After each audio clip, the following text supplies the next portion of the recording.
Okay.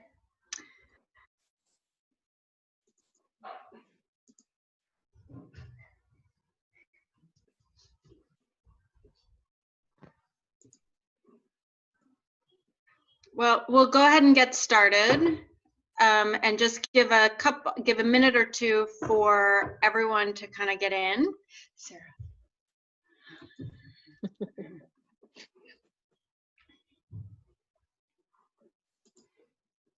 It's demonstrating real life.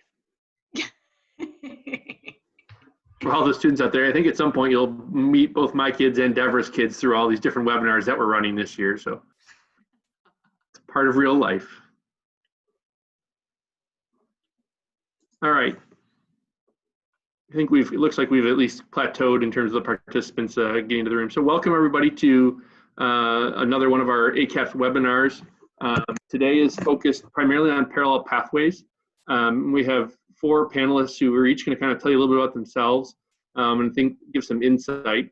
Dr. Becker and I will kind of run the chat room. So if you have questions, please use the chat function. We will try our best to get through all the questions before the end of the time tonight. But if we don't, you can always reach out to us afterwards. But generally, we've been pretty good about this. So with that, I'd like to first introduce our 4 panelists just by name, and then I'll let them kind of start. So first, you'll meet Dr. Julia Corcoran, who is on faculty at the University of Illinois, Chicago, having previously been at Northwestern, where she was also the director of the surgery clerkship there.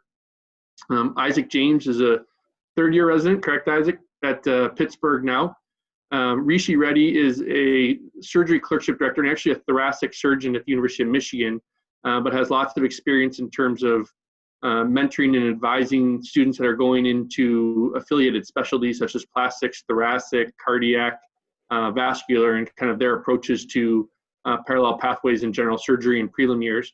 And Kathy Tang is a faculty member at the University of California, Irvine, and we'll be able to kind of share her story and her experience of going through general surgery and then ultimately turning into plastic surgery and hand specialty. So with that, Julia, if you'd like to kind of start and introduce yourself and a little bit of your thoughts on kind of mentoring, especially in the parallel pathways. Mm-hmm. So thank you, Dr. Kozlow. As Dr. Kozlow said, I ran a surgery clerkship from 2003 to 2015. And in that role, as a plastic surgeon running the surgery clerkship, I was also the primary contact for people who were starting to go into plastic surgery. I had some interesting challenges also as the clerkship director, because I was the person who was available to help everybody who didn't match on match day. And so I've learned a little bit about what to do with that. But mostly what I had is I had a bunch of 3rd-year students and 4th-year students who would come to me and say, which way should I go? Should I try to go an integrated pathway, or should I try to go through general surgery first? And the answers have changed a bit over time as more and more integrated programs and spaces are available. And in my new life, currently, I'm a program director for an independent plastic surgery program. So I'm now seeing general surgery residents apply to my program. And we certainly do see people who applied to plastic surgery and applied to orthopedics and applied to ENT who have come to the realization that plastic surgery is still where they want to be, or should have thought of being in the first place. And so I think it's still a viable pathway.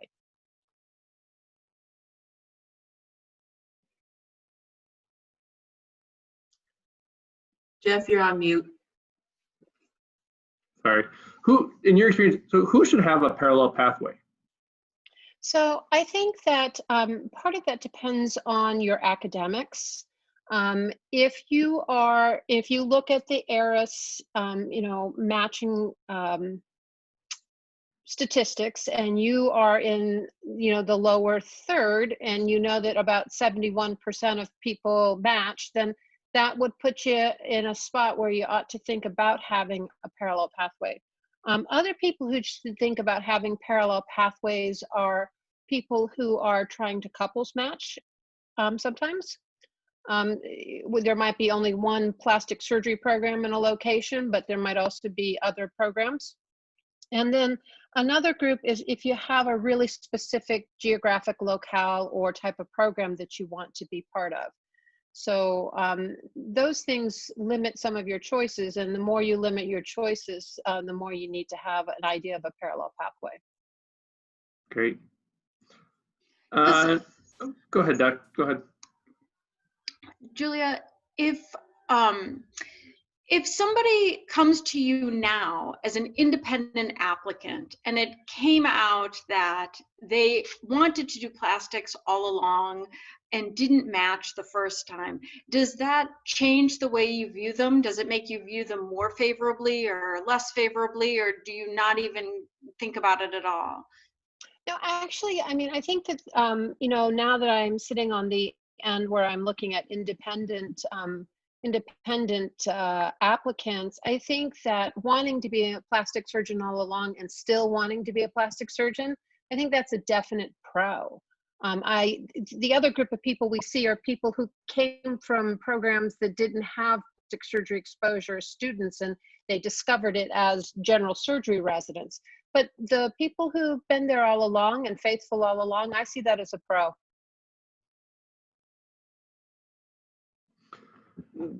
Dr. James, do you want to kind of share your experience in your parallel pathway?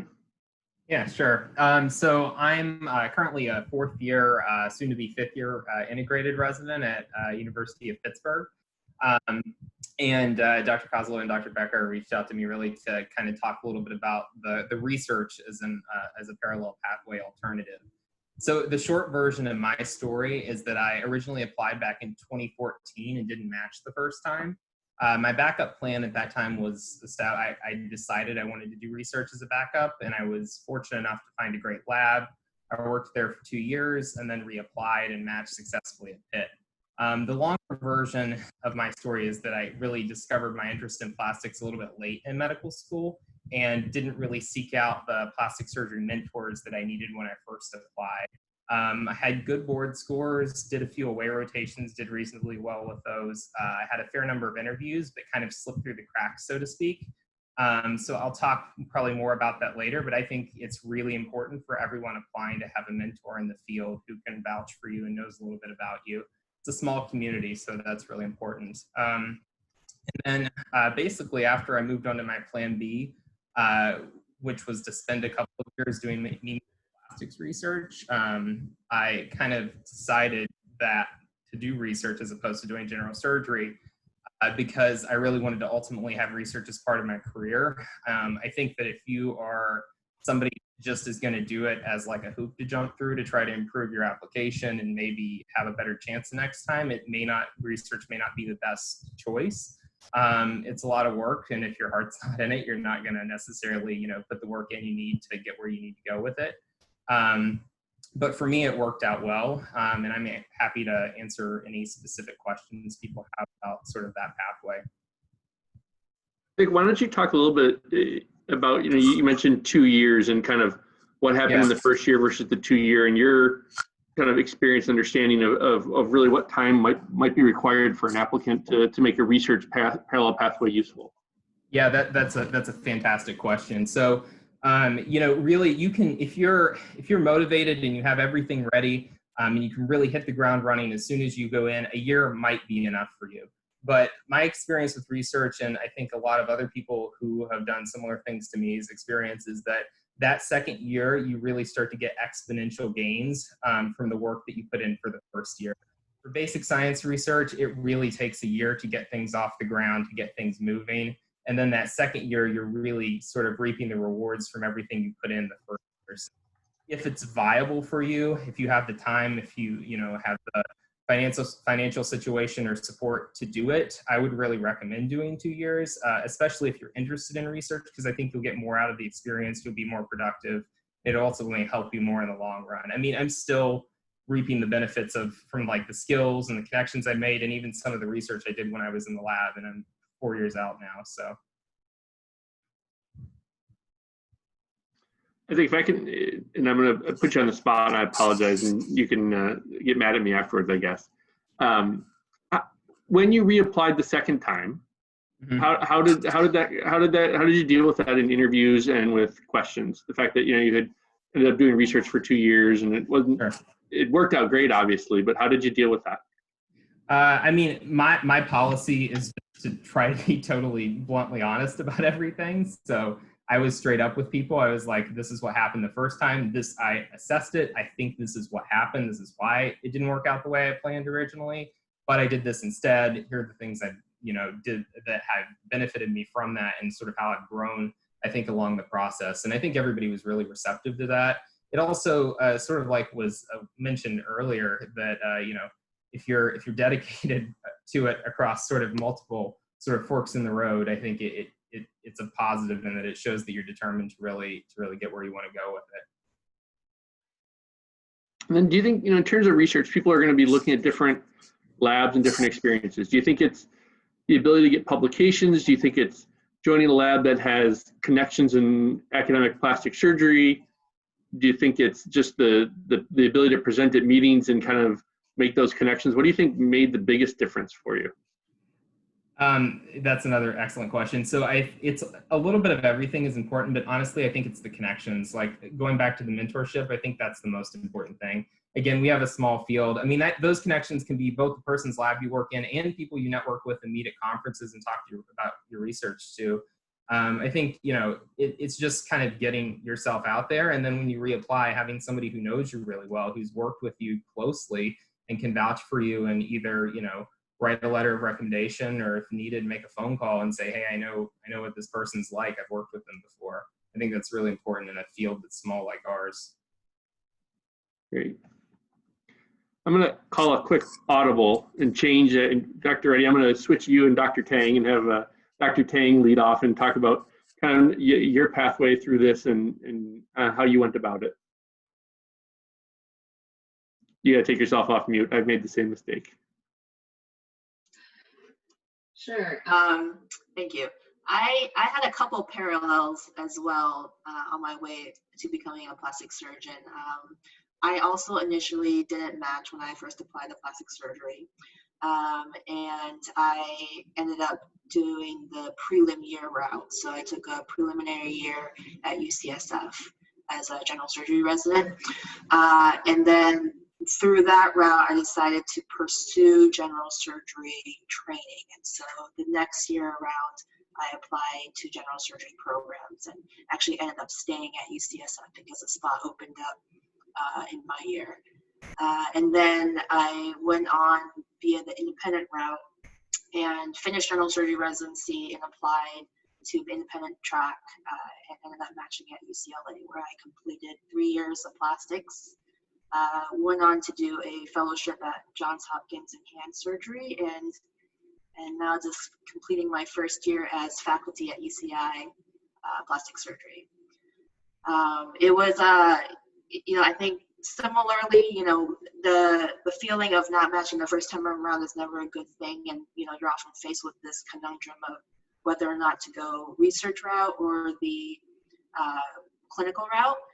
I chose a clinical route, and I think the advantage to choosing to do a preliminary year is one, you actually are given the opportunity to actually apply to 2 positions, if you think about it. Because one, you can reapply as an intern to start an intern year at any program. But 2, you're also available for those people who may end up leaving a program as a PGY2, and these programs all of a sudden don't have a person to fill the spot, and so the only person they can take are people who have already done a clinical year already. And so that actually helped me a lot, because the second time when I was applying through the track, I also mentioned the programs that I had already completed an intern year, and literally, I think a week after UCSF offered me their spot, another program also called and said that they had opening as a PGY2 if I wanted to take it or not. And so that is certainly one benefit to doing a prelim year. Going the general surgery route into plastics, I think also has its merits and nowadays some disadvantages as well. As most of you know, more and more programs are going integrated, and so a lot of programs no longer have an independent route. There are still some programs that have independent tracks and will probably always have independent tracks, so it's not like they're going away completely. But the other thing is, and I don't know, I think every program is a little bit different in terms of how general surgeons react to finding out you want to do plastics. Back in the day, you know, and certainly still when I was transitioning and deciding I wanted to go into plastics, people in general surgery don't look very highly sometimes upon you applying the plastics, even though I feel like, you know, nowadays as a plastic surgeon, I'm still using a lot of the same general surgery concepts I learned back in the day, but I don't know, there was just a slight stigma with it. And so for me, I almost had to keep it a little bit on the DL until I actually started applications before telling people that I wanted to go into plastics. And I'm hoping, and I think that perspective has changed nowadays, and people are becoming much more open to it. And I'm sure our clerkship directors can give a little bit more insight to that nowadays. But that's also something to maybe keep in mind. Kathy, can you just, because I'm not sure everybody that's listening knows all the difference between a prelim year versus a categorical spot. Are you able to explain that a little bit? So a prelim year is you solely only have a 1-year contract as a resident. You are not signed on to finish a complete residency, and so you are only on a year-by-year basis. Certainly, some programs may offer you a second contract to do a prelim 2-year if they have that available, but after your prelim year, you basically do not have another year to complete, or you don't have a full residency to complete. Whereas a categorical residency or categorical spot means that you are guaranteed a spot to full completion of that residency. And then how did you go ahead, sorry, go ahead, Deborah. Oh, I was just gonna say, looking back, as you went through the process, applying, and then as you were looking around deciding whether you were gonna do a prelim year or what else you were going to do, can you just comment on some of the advice that you got that was really good and some of the advice that you got that maybe wasn't so good? I think you know, I think the best advice is just to not give up. You know, if plastic surgery really was my passion, then to continue to pursue it. I did definitely had a little bit of self-doubt initially, and so that's why, you know, I felt like maybe I should do general surgery to see if there were other interests within surgery, because I knew for sure I wanted to do surgery, and I, you know, knew I really wanted to do plastics, but certainly the whole match thing can certainly take a blow in the ego, so you do some rethinking and reevaluating, self-reevaluation. And so, you know, but as I continued on through general surgery, I realized that I still wanted to do plastics, and you know, I think the best advice was just to not give up. You know, and to the contrast of that, obviously, the worst advice was that maybe I shouldn't do plastics anymore. And so, you know, don't listen to those naysayers, because it is possible. Great. So Rishi, I'm going to switch to you now. You have at least probably 10 to 12 students each year that come and talk to you as a kind of surgery clerkship director and a key component of a general surgery residency. How do you approach that? What's some of the advice and questions that you approach these students with? So just to give some more background, so I am the clerkship director at the University of Michigan, and have been either clerkship or assistant clerkship director for almost 10 years. And within our department, we have general surgery, plastic surgery, vascular, and then integrated thoracic residents applying. And so we have the opportunity to give advice. And all of the integrated programs are fairly competitive. And so we see some of the issues, I think, that affect the plastic surgery world on a regular basis. And so I think that you've already had some great outlines in terms of kind of parallel paths. you really need to have an honest discussion with your faculty mentors. And I think you have to have a broad range of mentors, in both faculty as well as residents, who are giving you advice. I think there was a comment in the chat room about the upper third, lower third, and what that means. But I think your faculty mentors, hopefully your clerkship directors, their plastic surgery mentors can give you a sense in terms of how competitive your application is, and that should help dictate, I think, what kind of paths you take and what your backup strategies should be. So we've entertained, I think, everything that people have talked about in terms of prelim applications, a dual applying for general surgery as well as plastics. If someone does not match, unfortunately, and then I've been the go-to person for a number of years, which can be a challenging process, but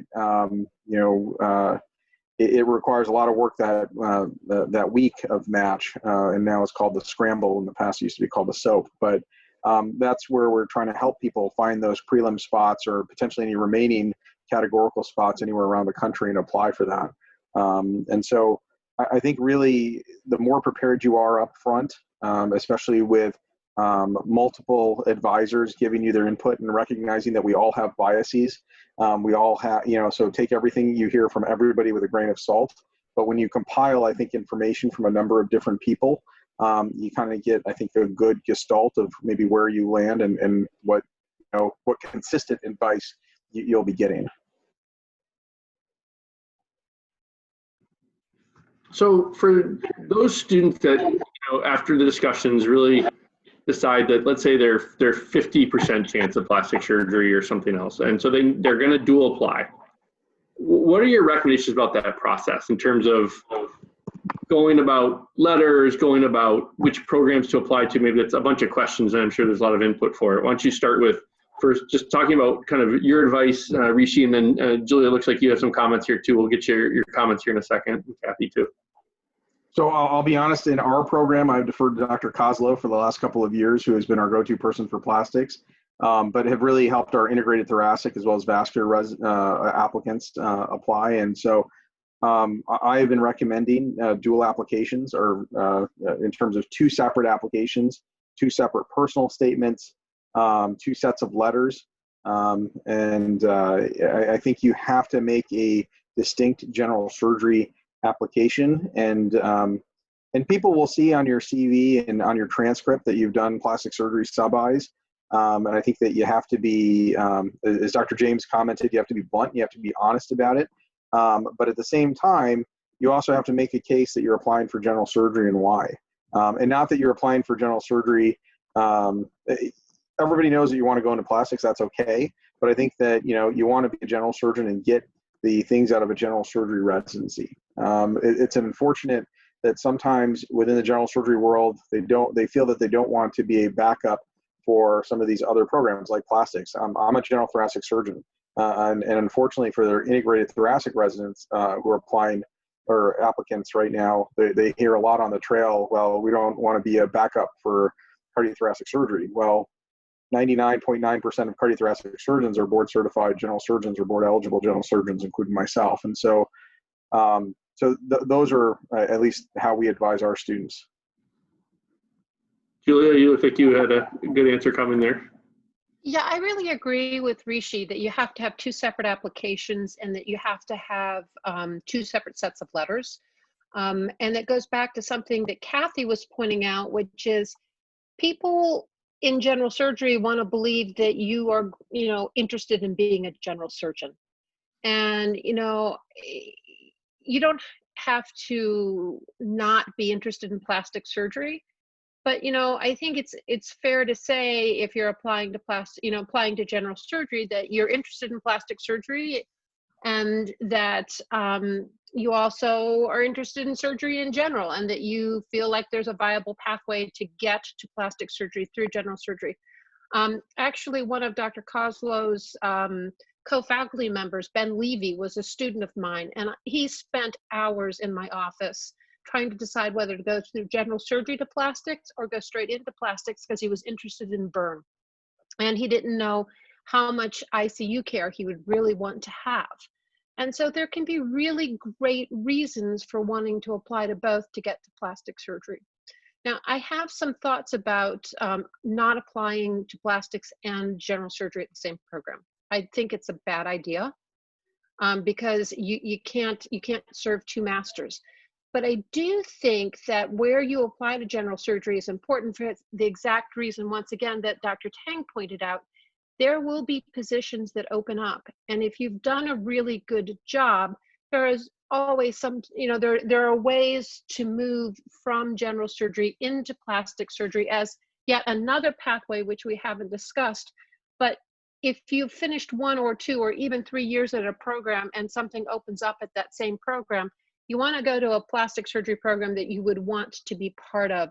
And so I think when you pick your general surgery programs, you need to talk to your plastic surgery mentor as well and say, how are the plastic surgery programs at this place where I'm looking at for general surgery? Kathy, since you went through the general surgery route, does that ring true to you? Yeah, I think I sort of agree with the dual applying. I think that it often is hard to, as you say, serve two masters. I think it's hard for, if you're really dedicated to plastics, it's hard for you to seem as, so to speak, enthusiastic about general surgery. And a lot of times interviewers can see that.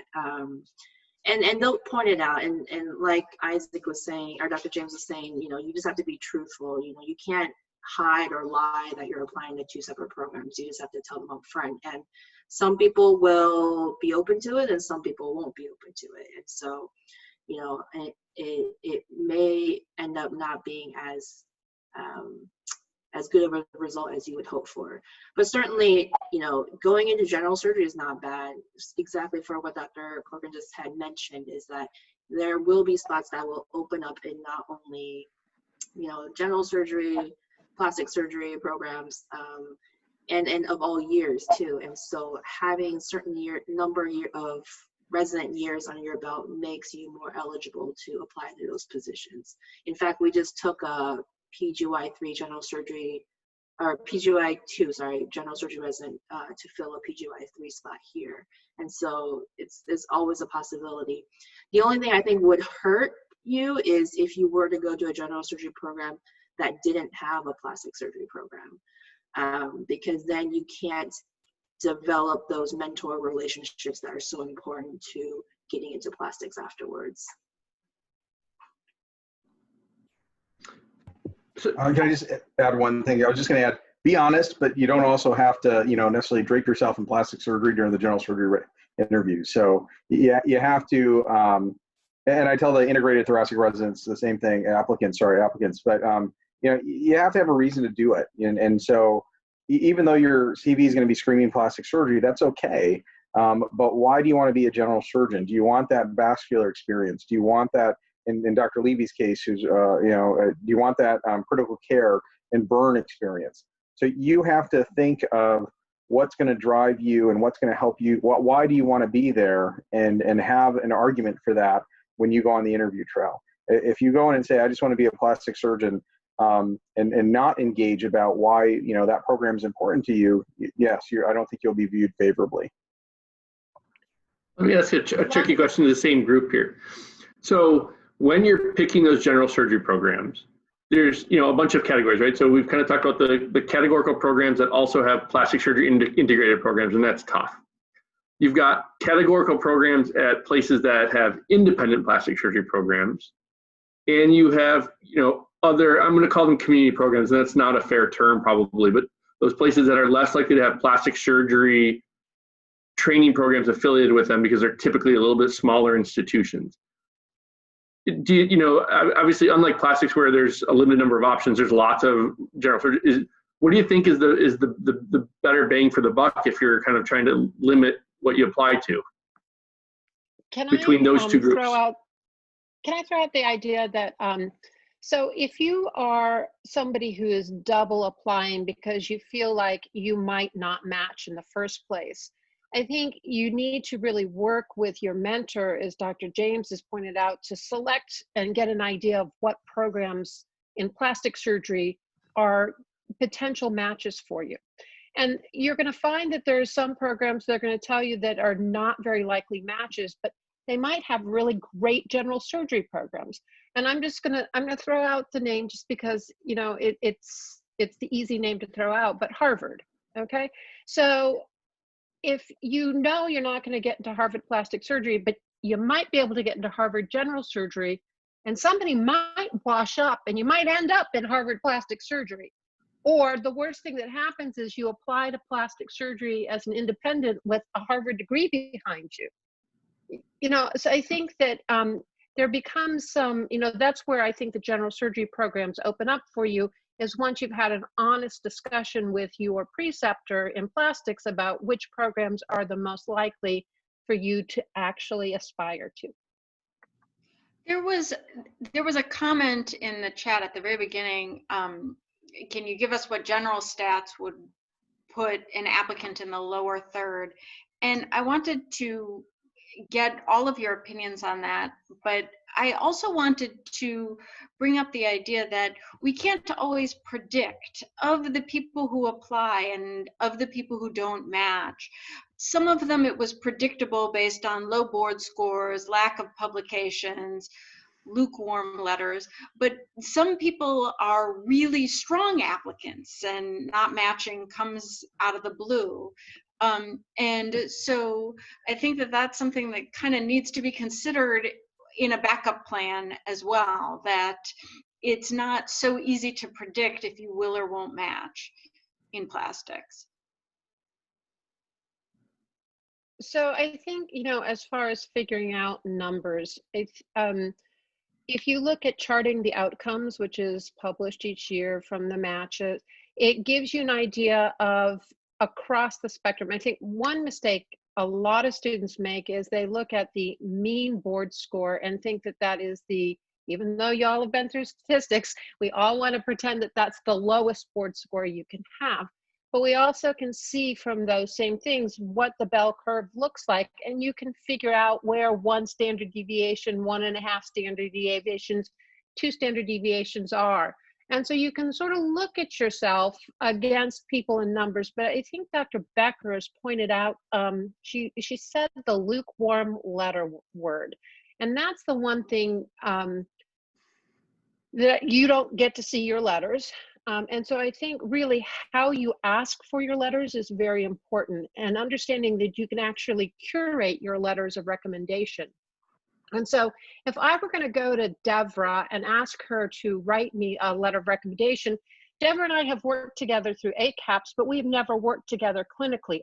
I would never ask Devra to write a letter about my clinical skills, but would ask her to write about my academic skills or my teamwork skills or my ability to do administrative skills. And so if you've worked with an attending and you had a great clinical relationship, ask them to write about your clinical skills. If you had a great research relationship with them, ask them to write about your research skills. And then, you know, your third letter, you know, ask them to write about your humanism. And now, instead of having 3 letters that say, this is a student who wants to go into plastic surgery, you've got a letter that says, hey, he did a great research project and she did a, you know, great job clinically. And she also has, you know, just like one of the best, you know, patient reports. And now they've got a much better picture of who you are as a human being. So I think that you have more power than you think to influence the content of your letter, but you have to ask your letter writer, what do you think my strong suits are? And can you write about that? Or tell them what you think your strong suits are that you think they can verify. Dr. Reddy just posted in the chat, obviously, the charting the outcomes information. If you also go back on the ACAPS website, the first webinar that kind of kicked this whole thing off, spent a lot of time going and looking at kind of how to best risk stratify your application as well. So that's another kind of good resource that's out there just to understand. Right, it's not perfect though. And, you know, I think everyone needs to have some parallel plan. Even the person that is 100% the strongest applicant, you know, occasionally things happen. They fall through the cracks, and you have to at least think what's going to happen. What's my next step? Hopefully, you don't get to that.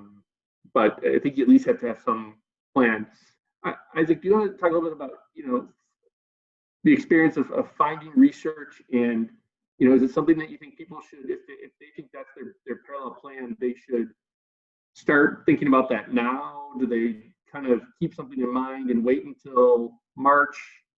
What are your thoughts on that? Yeah, that's an excellent question. So I think that having an idea of what you want to do early is ideal. I'm of the mindset that I think everyone should have a backup plan, no matter how strong you think your application is, because you just can't predict what's going to happen.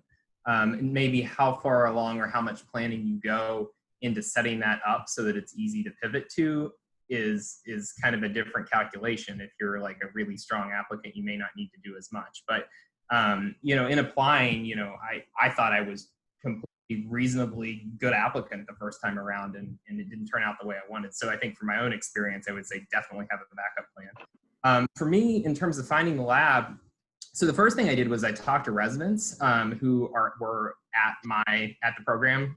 So I went to medical school at Pitt, so I talked to residents here, and I looked into the labs here to see what was available. I think getting kind of people who are currently in the program to talk to you and tell you about like who does what kinds of research, I think that's a good idea, because they have a little bit more insight than you might be able to figure out by just like looking on a website. And I would really recommend, if you're seriously thinking about research, even reaching out, if there's one PI that you think is going to be like doing stuff that you're really interested in and that you'd like to work with, I don't think it hurts to reach out to them and be like, hey, I'm applying to plastics, but if things don't work out, I was thinking about doing research as a backup plan. And then that also lets you sort of open the door to say, do you have spots? Is there an availability for financial support if things don't work out? Because it's another thing to think about. You don't want to get in a position where even if you're self-financing, that you don't have health insurance for a year or whatever. So I think the more planning you do, especially with the research route, the better. And I think people are sort of more receptive if you're planning ahead of time for contingencies, as opposed to, talking to them the week of the scramble and saying, hey, I need a spot. It's also a question sometimes that people pose in interviews. What would you do if you don't match in plastics? And having thought about what you would do actually allows you to articulate your plans a little better. There's another question in the chat. If programs are allowed to ask you if you are duly applying, it's my understanding that regulations are that you can't ask anybody about where they've interviewed, where they are going to interview. So that sort of solves that problem. If some of the other panelists could comment if their understanding of the rules is different from mine. I can comment that they're not allowed to ask you who you're applying with, who your partner or anything about that. But they should have it on your application. And I think most, all the interviewers may not know that, but the programs, when they offer you it, it should have that information that you're dual applying. I believe that that's on your application. I don't know, Julia, if you have other thoughts, or Jeff, if you're. Are you talking about, so couples matching does show up on your application? I don't know if dual applying does, meaning you're applying. Oh, no, sorry. Oh, okay. I was talking about couples matching. Sorry. Okay. The dual applying does not. Sorry. Yes, thank you. Sorry, I was thinking couples matching. I was getting couples matching is what will show up. The dual applying, people will not know that you are dual applying, but it's a small world. And so I think that, if you're in a general surgery application applicant pool, and that's really where it's going to matter, and they see that you've done, 2 sub-Is in plastic surgery, a way of rotation, you're doing research in plastic surgery, I think it's okay to be honest that you're applying, but this is where I think having a convincing, whether argument or explanation about why you're interested in that general surgery program and why you're interested in general surgery is of critical importance.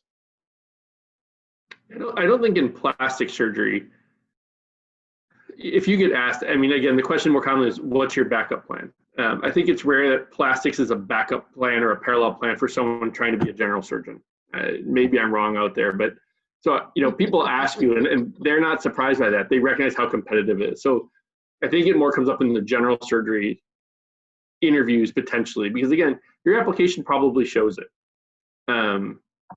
Rishi, speaking of that, and Julie or Kathy, you guys may have input too. So, I'm a student, I want to apply, I want to dual apply in plastics and general surgery. So I go to my chair of general surgery, who clearly hates plastic surgeons and isn't going to support me, right?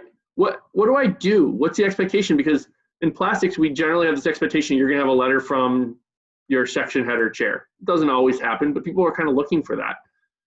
How do you navigate that if you have the people that are at your med school they don't get what plastic surgeons do?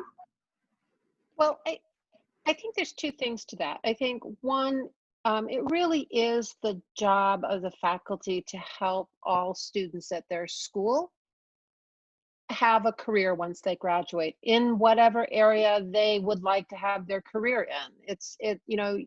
You've paid your tuition and you've done your time, and it is our responsibility to help with that, to help with the match. I think really what the once again, curating your letters, which is to say to the chair, I think I would work really, really, really hard as a general surgery resident, and these are the reasons that it would make me an even better plastic surgery resident when I get there. Then that gives that general surgery chair something to write about. If you just go in and say, well, just in case, could you do me a favor and write me a letter, maybe, please? That's really different than going in and saying, I'm applying for plastic surgery. I know there's a good chance that I might need to do a general surgery residency to get there, and I would like to become the best possible general surgeon before I have that happen. That's a very different attitude, and that carries a different implication to the letter that I might want to write for somebody. I agree. We've had similar biases with different faculty, and I think there you have to really seek your institutional advice. If you have a chair of surgery who's very biased, you may need to have a section head or a chief of plastic surgery write that letter. So I think you really have to rely on your faculty in those individual situations. Yeah, it may also be beneficial to talk to whoever's in charge of plastic surgery, whether it's the sectional chair or the chair, and see what advice they may have for you. It's also possible they may be friends with the general surgery chair, you never know. And so, and that kind of also goes back to the whole dual applying thing, is that don't expect people to not necessarily, departments do talk and divisions do talk. And so it is also like a likelihood that, let's say, the plastics chair and the general surgery chair are having lunch, and they're like, oh, hey, I got this candidate that I really like. And they find out, oh, hey, he also applied to my program. And so certainly talk can happen. So don't expect that to not necessarily happen. This is just a random different thought, but we were talking earlier about general surgery programs, and one of the advice I give a lot of our students, and I'm biased because I know my kind of ecosystem around me, but we have a great community general surgery program 15 minutes from the University of Michigan that has put every single person in plastic surgery has gone to what I think anybody would consider as a excellent program. And I think it's because, one, that institution doesn't have the competitiveness of a integrated plastic surgery program when you're applying. They give a really, really awesome clinical experience, but they also have the residents that are interested in plastics have the ability to still network through our health system with our group. And so I think there's other programs, and that's the type of discussion to have with your mentors, because each locale probably has a program or two that's really a favorable program for that medical school, because they know what a great medical school you go to, but they also can then still provide the support. So, I'd encourage you to kind of ask around locally what those places might be as good resources to think about.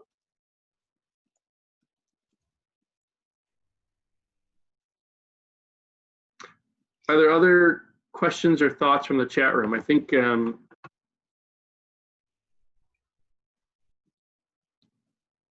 just see if we've missed any of the questions. I know there was a question about independent routes in plastic surgery, and specifically kind of if you're a vascular surgeon.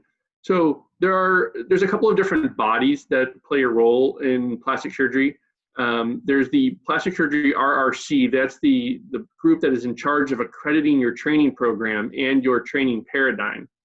There's also the American Board of Plastic Surgeons, and that's the group that ultimately makes you or decides on your board eligibility. Now, those two groups work together. There are a number of kind of predefined pathways into the independent program: general surgery, ENT, oral surgery. I can't remember, I want to say orthopedics, but I'm not 100% positive, and possibly urology. If you are in a field that is not directly listed in the American Board of Plastic Surgery kind of guidelines or outlines, that doesn't mean you can't still apply to those programs. It does require some additional work, that you have to go through the RRC to get your preliminary training kind of approved, and you have to go through the board ahead of time. So, you know, when you're applying, essentially kind of requesting that. So there are other ways to do it. I can't speak for the board. I would never try to speak for the board or the RRC directly, but there's definitely other routes, especially from kind of other, I'll say, true surgical specialties. You know, I think that they would be relatively favorable to those. So it's definitely a question to ask early of the board, to be in contact with them, to reach out, because I think if you're applying and you can tell the programs, I've already reached out to the board, I've already been in contact, that shows that kind of proactive attitude that somebody would be looking for in that. I don't know if it could all be approved until you're a resident, but at least it would show that proactive stance.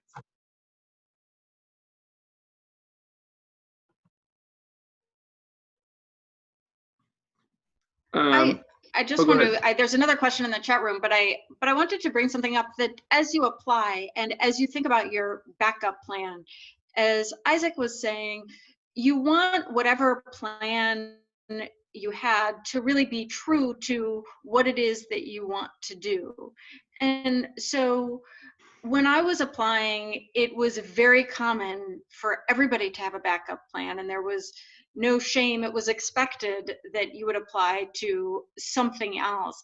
And I knew for me that I wanted, no matter what, to have a very strong general surgery training. And if it meant that I was going to spend an extra 2 years doing general surgery, then I was okay with that. And then when I ended up ranking, I actually put some general surgery programs higher than some plastics programs for that reason. And I think that if you can articulate a narrative of why you're doing what you're doing, it really does help, as everyone was saying. The question in the chat room is that if you're, do you modify the advice for the virtual application cycle of not applying at the same program? Like, do things change? Oh, I think Dr. Corker and I are both shaking our heads.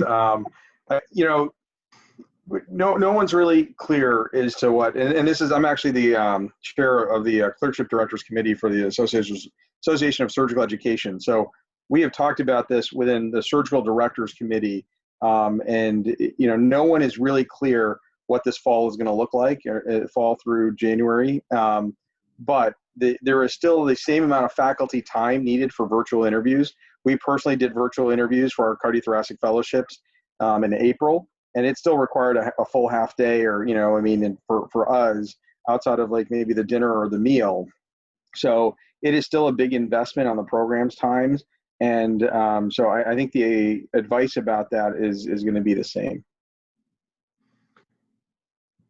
There's one of the questions just in the chat as well is someone applying and concerned that if their chair of general surgery and may not be plastics favorable, and they want a letter for general surgery if they're dual applying.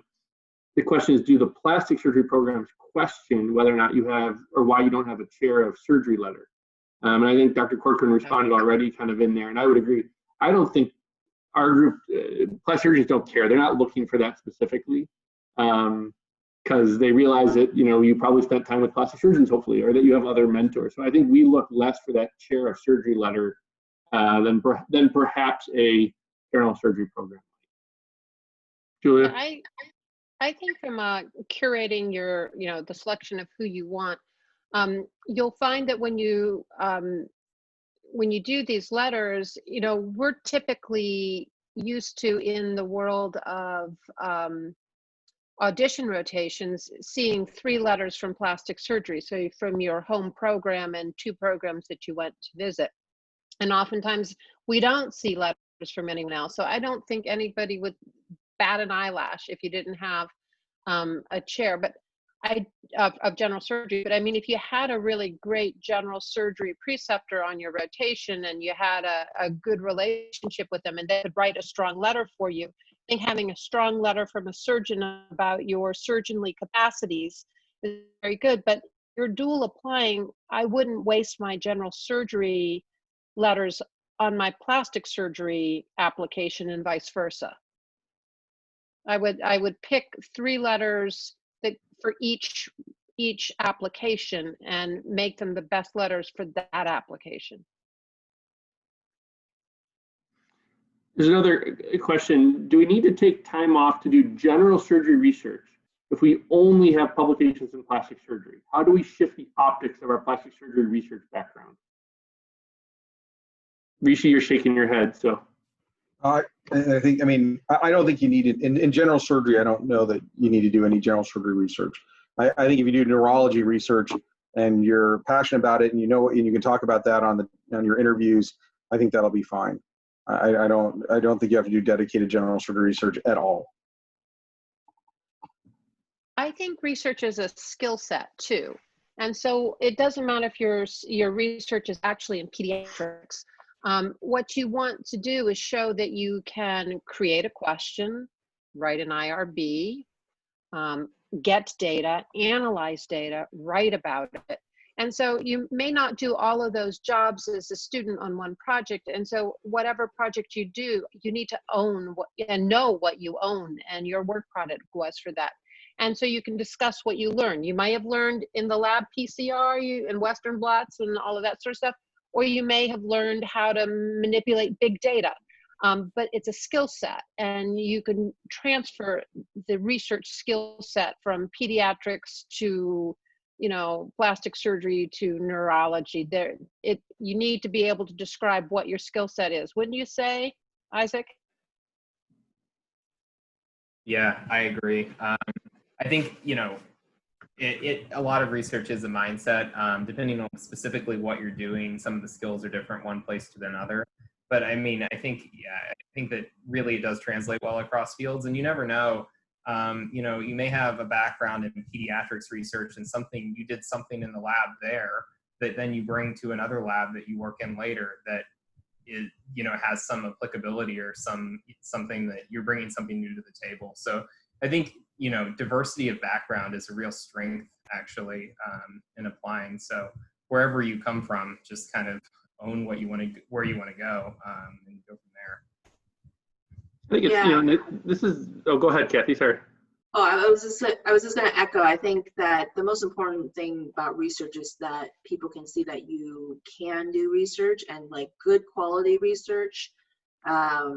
You can have ENT research and be applying to plastics. You can have ortho research and be applying to plastics. People also know that, med students can oftentimes change their mind, come 4th year. And so what you may have thought you wanted to do your first 2 years where you did your research may not be what you're applying into. But the most important thing is the fact that you have done research and that it's potentially, ideally good quality research in well-known journals. Great. Well, we're getting close to an hour. Are there any final thoughts from any of the panelists? I do just kind of want to echo onto the research from other backgrounds. So one thing I would be aware of is if you have non-plastic surgery research and you're applying into plastic surgery, make sure you have mentors in plastic surgery. So that's a lot of times we pick up mentors because they're people that we've worked with in research. So I think if you have a different background, that's something you need to make sure that you have, is someone in plastic surgery who you can talk to and who sort of serves as a mentor role for you. I was just going to clarify that I defer to everybody else on the panel about the importance of plastic surgery research for your plastic surgery application. For general surgery applications, I don't think it matters. And for all the reasons that were stated, just to make sure that we're clear on that. Well, thanks everybody. To the students, this is, we're continuing to do this. Please let us know if there's specific topics. We do have our next webinar is not until July 30th. It'll be on writing a personal statement. But we have 3 additional webinars in August that are focused on the application process. We also realize that the meet and greets for all the programs are ongoing, many times twice a night. Many of you are spending Monday through Thursday from 6 to 9 Eastern time on Zoom listening to programs talk. But please reach out if there's specific topics or things that ACAPS can do to help everybody this year. We're really kind of always looking for ideas, and let us know how we can best help. And so with that, thanks to our panelists as well for taking time and for sharing your experience, your stories, and hopefully helping along the way here. Thanks to you and Deborah too. Yeah, thank you for organizing. Thanks. Thanks to all of the panelists and the participants. Thanks for all the great questions. Good night. Night. Take care.